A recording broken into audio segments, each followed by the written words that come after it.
नमस्ते कॉमरेड। धर्म, आस्था और आध्यात्मिकता की इस रोचक खोज में आपका स्वागत है। आज हम हिंदू धर्म, ईसाई धर्म और यहूदी धर्म के बीच गहरे संबंध को समझने की कोशिश करेंगे। क्या हिंदू धर्म इन सभी धर्मों की जननी है? क्या ईसाई धर्म और यहूदी धर्म की उत्पत्ति भारत से हुई? इस रहस्य को जानने के लिए इस वीडियो को अंत तक देखें। इतिहासकार और धर्मशास्त्री मानते हैं कि हिंदू धर्म, जो दुनिया का सबसे प्राचीन धर्म है, ने ईसाई धर्म और यहूदी धर्म के जन्म पर महत्वपूर्ण प्रभाव डाला। लेकिन कैसे? आइए इस खोज को अब्राहम नामक व्यक्ति से शुरू करें, जिन्हें यहूदी, ईसाई और इस्लाम धर्मों का संस्थापक माना जाता है। अब्राहम कौन थे? क्या वे वास्तव में अस्तित्व में थे? क्या आपने कभी यह सुना है कि अब्राहम और उनकी पत्नी सारा का भारत से कोई संबंध हो सकता है? अब्राहम और ब्रह्मण के बीच संबंध। प्राचीन भारतीय वैदिक परंपरा में सर्वोच्च दिव्य शक्ति को ब्रह्मण कहा जाता है। अब यदि हम ब्रह्मण से पहले एक जोड़ दें तो क्या बनता है? अब्राम, जो कि अब्राहम का मूल नाम था। हिंदू धर्म में ब्रह्मण सार्वभौमिक सत्य का प्रतीक है। जो ऋषि ब्रह्मण के सिद्धांतों का पालन करते थे, उन्हें ब्राह्मण कहा जाता था।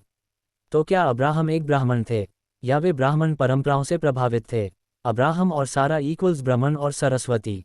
हिंदू परंपरा में देवी सरस्वती को ज्ञान, शिक्षा और आध्यात्मिकता की देवी माना जाता है। क्या ये परिचित लगता है? हाँ, अब्राहम की पत्नी का नाम सारा था। क्या सारा नाम सरस्वती से निकला है? यदि अब्राहम ब्राह्मण धर्म से जुड़े थे, तो क्या उनकी पत्नी का नाम सरस्वती से संबंधित हो सकता है? ये केवल एक अनुमान नहीं है, ये प्राचीन धर्मों के बीच गहरे संबंध को दर्शाता है। क्या यहूदी धर्म और ईसाई धर्म भारत से उत्पन्न हुए? प्राचीन भारत आध्यात्मिक ज्ञान का केंद्र था।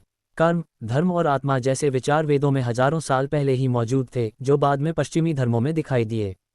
क्या यहूदी धर्म के प्रवक्ता, जिनमें अब्राहम भी शामिल थे, वैदिक परंपराओं से प्रभावित थे? यदि अब्राहम ब्राह्मण धर्म से संबंधित थे और सारा का नाम सरस्वती से आया था, तो क्या ये माना जा सकता है कि अब्राहमिक धर्मों की जड़ें भारत में हैं? वेदों की तुलना में बाइबल और कुरान। वेदों की रचना बाइबल से हजारों साल पहले हुई थी। वेदों में दिव्यता, नैतिक जिम्मेदारी और सत्य की खोज की अवधारणा है, जो बाद में यहूदी और ईसाई धर्मों में प्रतिध्वनित हुई। भारत का मध्य पूर्व, मिस्र और ग्रीस के साथ गहरा व्यापारिक संबंध था। ये संभव है कि हिंदू परंपराएं, धार्मिक विचार और दर्शन इन क्षेत्रों में पहुंचे और यहूदी तथा ईसाई विचारधाराओं को प्रभावित किया। यदि हम स्वीकार करते हैं कि ये सभी धर्म एक ही आध्यात्मिक स्रोत से जुड़े हैं, तो ये धार्मिक सहिष्णुता को बढ़ावा देगा। हमें धर्मों को अलग अलग देखने के बजाय उनकी गहरी एकता को पहचानना चाहिए। बाइबल और कुरान के बारे में क्या? हर धार्मिक ग्रंथ को समय के साथ लोगों की आवश्यकताओं के अनुसार लिखा गया। लेकिन यदि अब्राहम वास्तव में एक दिव्य शक्ति से जुड़े थे और हिंदू धर्म सभी धर्मों की जननी थी, तो क्या बाइबल और कुरान में ये झलक नहीं होनी चाहिए? यदि ईश्वर सच में केवल एक धर्म को मानने की अनिवार्यता रखते, तो ये बात धार्मिक ग्रंथों में स्पष्ट होती। वेदों, भगवद गीता या किसी भी प्राचीन भारतीय ग्रंथ में यह नहीं कहा गया कि किसी अन्य धर्म को मानने वाले को नुकसान पहुंचाया जाए। यदि ऐसा कुछ बाद के धर्मग्रंथों में लिखा गया है, तो संभव है कि इसे मनुष्यों ने अपनी आवश्यकताओं के अनुसार जोड़ा हो।